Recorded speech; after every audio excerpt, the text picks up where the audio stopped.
Hello everybody, Mobius Y here with another video for Stellaris Console Edition.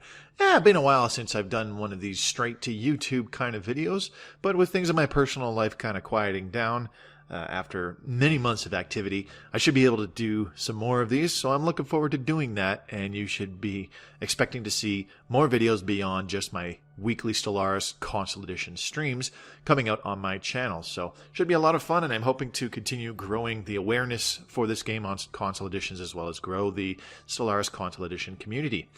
Now, the point of this video is essentially going over an announcement last week that was made on Friday, August 28th. So not too long before releasing this video. However, I do know that there are some people who are aware of this. That being said, there are plenty of people who are not part of the official Paradox forums or in the official Stellaris Console Edition forums on the Paradox forums, or part of the Stellaris Console Edition Reddit, or on the official Stellaris Discord channel where there is a specific section for Console Edition players.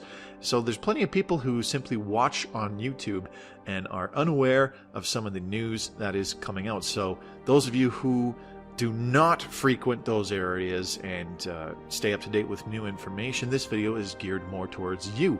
So on Friday, we got a new post from Ace Paradox. She's the community manager for Stellaris over there at Paradox Interactive, and this is essentially what is confirming the release of Distant Stars in the future on Stellaris Console Edition. This doesn't come as a big surprise to me, but it's definitely a lot sooner than I was expecting. There's no release date yet, but that should be coming in the near future, I wager, as usually when they talk about these, it's within a month, probably about a month and a half before we see the actual DLC be made available, or even a release date be given.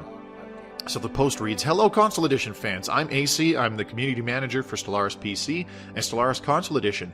Today we will be talking a little bit about some of the new features included in the Distant Stars story pack. While we haven't announced a release date for Distant Stars yet, we want to start talking to our Console Edition fans about it. So without further ado, onto the dev diary." So there are actually quite a few cool new things about Distant Stars. The reason why I've been excited for it the most is it's focused much more on the actual exploration of the galaxy again, which is one of my favorite facets of Stellaris Console Edition. So beyond the things that they go through in this particular post, there's also a couple additional things, such as some new music tracks by a new composer, simply named Meyer, and you can actually hear some of them in the background. We do have one in the game already called Into the Dark, but there is also Adagio Stellar and what's the other one? One Galaxy. So those will be playing in the background. They're very different from the usual Andreas Valdetoft compositions, but they're still quite good, and they've really grown on me over time. So with Distant Stars, we get new anomalies. The Distant Stars story pack adds several dozen new anomalies to the game.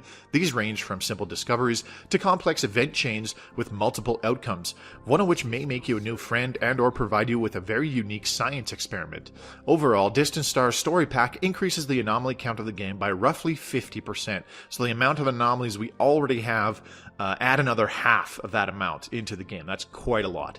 And there's also a couple screenshots here. Without too many spoilers, here are some screenshots. So the first one is about an alien alien entity being identified. And if you are familiar with the Star Trek movies, this may seem a little familiar to you. There's also an incoming transmission from a race called the Prikikiti, which is a common theme that you experience in Stellaris. They're mentioned quite a bit, and they are Fanatic Purifiers. Very spoiler-free screenshots there.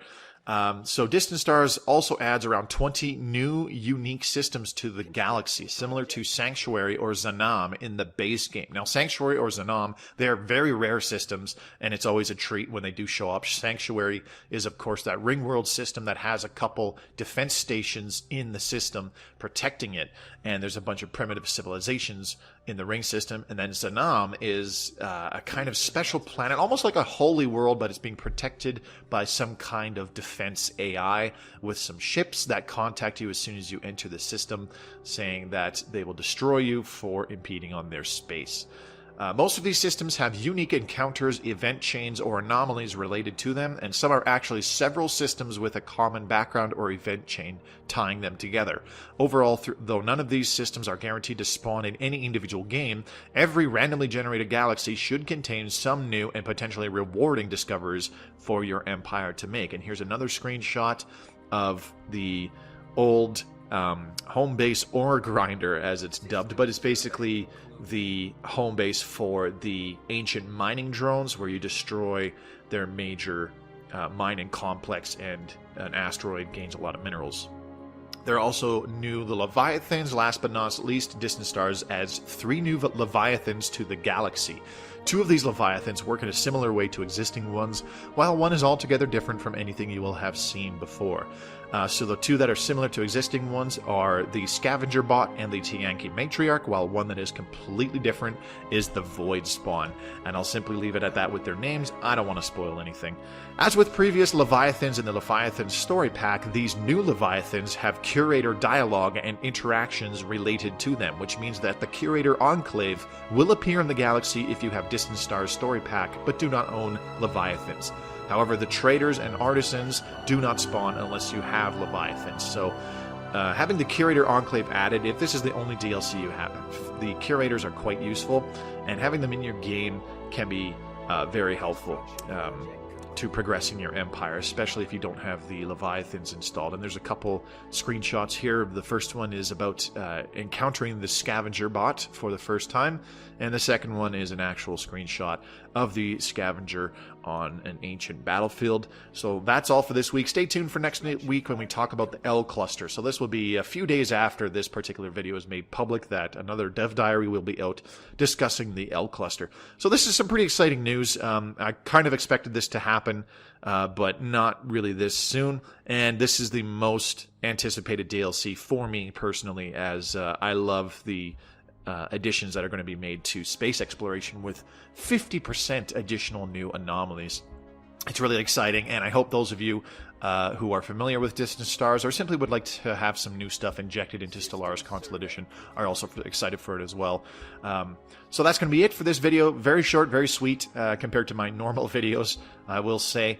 If you enjoyed the video, please give it a thumbs up. That really helps out. And consider subscribing to the channel if you would like to see more Stellaris Console Edition content. And don't forget to check out my links in the description below, such as my Twitch channel, where I stream Stellaris Console at least once a week, typically on Tuesdays, as that's the unofficial Stellaris Console Edition stream night. I stream other games there as well and release those videos to my YouTube. So please come by and check out my live streams. You'll also find a link to my Twitter feed, which is a great way to keep in touch with me. And last but not least, my own personal Discord.